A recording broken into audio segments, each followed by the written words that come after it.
you mentioned there was a part in the special where you talked about kind of for young kids, it's easier. It's just easier now. Yeah. That's gotta, from the outside in, that's gotta be true. It used to be in the 90s, it was like, it was pretty taboo. Yeah. And it just gets, is it the thing of like, you're proud, and I think maybe you say like you're proud of them or you're happy for them, and I'm jealous. bitter. Yeah. I think I said, I haven't watched that special in so long. I think I'm proud, but I'm bitter.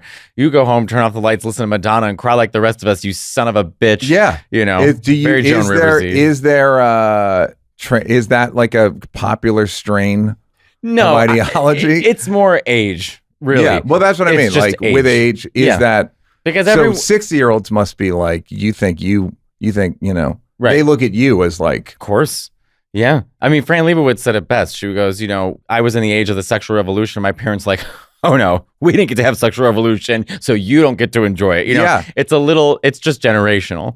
Of course I could not be happier to see a 7-year-old on YouTube doing a makeup tutorial. I think that's fucking awesome, because when I was 7, I was just so afraid of the world around me. Is there something to be said for oppression? Right. I don't know in terms oppression. Of culture. I would say oppression is different than, and I know there's a lot of bad things that happen, but I would say oppression is too strong of a word. I mean, oppression is, we're talking like... Yeah, I'm not talking about like violence or anything like that. Just like, is there something fun about the tabooness?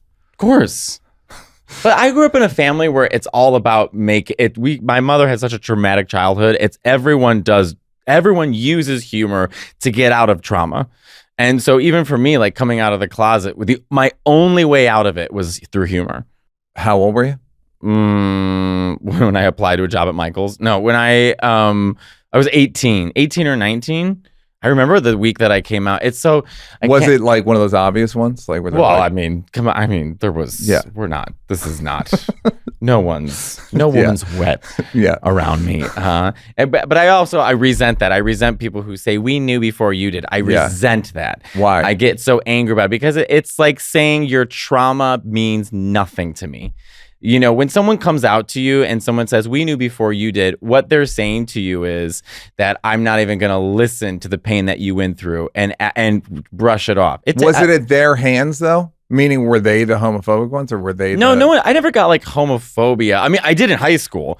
I mean, I did because I think it was so funny. Is like I was trying so hard to not be gay, but I was just so gay. Mm-hmm. And then people pick up on that. And then you try even harder to be people's friends. And then people pick up on that too. Yep. And so it's just getting made fun of a lot. And so like not my family though. My family always, they don't care. They were always supportive and loving of me and that part. I never felt anything for my family. Were there bullies? Were there any like the stories of like, you know what, I was wrong, or any of that shit? No. Yeah, people were like, yeah. Well, people call me faggot, and I think about it, and I'm like, well, they weren't wrong. I mean, they were clearly onto something. It just wasn't the time that you could say it. I mean, I guess you could, but it feels so crazy to say it. But I mean, it was also 20 years ago, but it was just a different time. And then I went to art school, and then it was like, you had to be gay to apply. Yeah. So I came out real quick, and I was downtown Chicago, and it wasn't crazy. I think people's experiences growing up in the middle of Ohio is going to be completely different, where you really had to seek it. But I mean, I remember even then, like kind of going back to what you were saying earlier, for the first time I saw a drag queen, I had to be at a bar to see it. And when you went to gay bars back then, now it's kind of like curated what kind of queerness you are and what makes you most comfortable, where your community lies. At the time, if you were queer, you had to get a fake ID, you go in a bar, and you're confronted with every single aspect. So people in leather to drag queens. Star Wars cantina. It does feel like so, and it's overwhelming. It's overwhelming because you're like, wait a minute. The old guys with the Greek fisherman's cap in the corner smoking. It's like the beginning of Cabaret. Remember the Fosse? No, I only do Star Wars. Oh, that's as far as I can go. Star Wars. That's only as far as I can go. Everyone looked like Bib Fortuna. Thank you so much. That thing you talked about not being able to like exercise crushes, pursue crushes. Do you think we're 10 years away or 5 years away from 11-year-old boys being able to do that? No, we're already there. Oh, we are there. It's already there. I'm so old. I'm antiquated in terms of like queer history. I'm a millennial white gay where it's like, yeah, that's passe, in a joking way. There's a lot of people still dealing with it, obviously. But like, no, I mean, now there's literally like you go to drag, my friend Bob the Drag Queen and Monet Exchange, they're wonderful, talented comics and drag queens, and we would always set up when they would do DragCon. We would set up their booths because, of course, it's free labor. Our friends don't pay us, and we have to do fold thousands of clothes, Bob. And parents bringing their kids. It's a different time.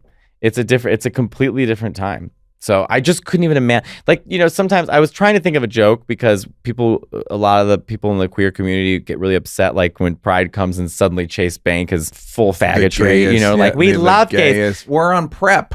Right.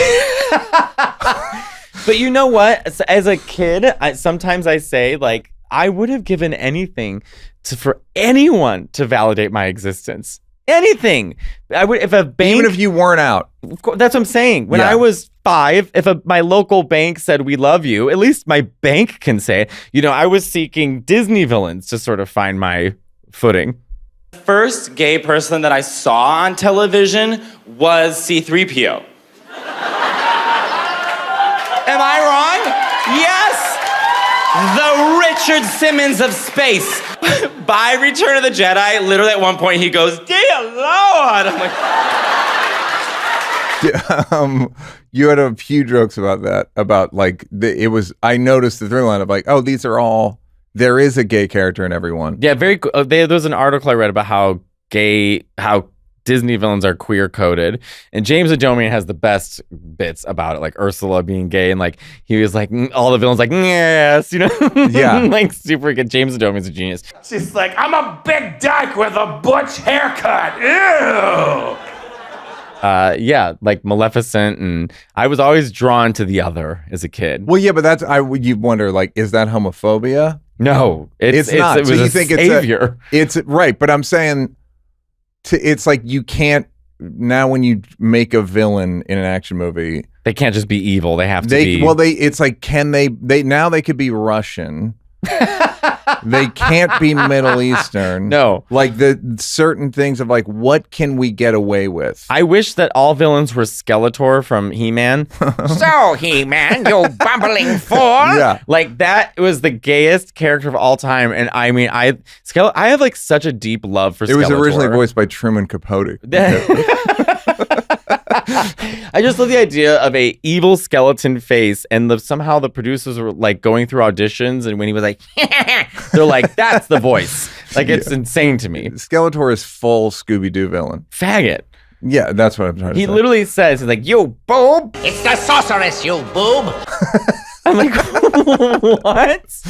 Hey, did you like that? Did you like that? Yeah, did you like it though? You want more? Don't want to work? Would rather watch videos of me grab-assing with people? First of all, go up here to subscribe, and then go up here to watch more clips.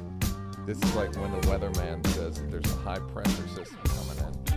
I'm not really used to the green screen.